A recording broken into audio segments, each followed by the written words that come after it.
Hai, Assalamualaikum dan apa khabar semua?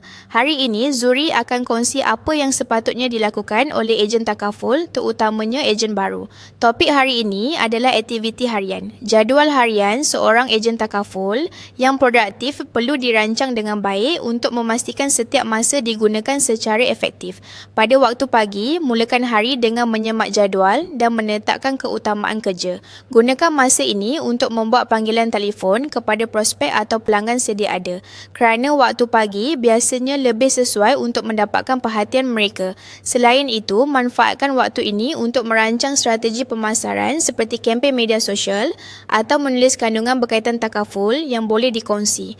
Pada waktu tengah hari hingga petang, fokuskan kepada aktiviti temu janji bersama prospek atau pelanggan. Ini adalah masa yang sesuai untuk pertemuan bersemuka, sama ada di pejabat, kafe atau lokasi yang dipersetujui.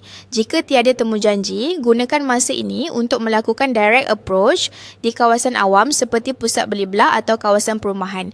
Anda juga boleh mempertimbangkan untuk membuka booth di lokasi strategik bagi menarik perhatian lebih ramai orang dan meningkatkan peluang mendapatkan prospek baharu. Akhirnya, pada penghujung hari, luangkan masa untuk membuat analisis terhadap pencapaian hari tersebut. Semak semula senarai tugasan, buat follow up dengan prospek yang telah dihubungi dan rancang jadual untuk keesokan hari. Dengan jadual yang teratur seperti ini, seorang ejen takaful dapat meningkatkan produktiviti dan mencapai matlamat jualan dengan lebih konsisten. Okey, setakat ini saja untuk hari ini. Tip ini diberi oleh Encik Azizam Saidina Ottoman kepada Zuri dan Zuri percaya ia juga sesuai untuk anda semua.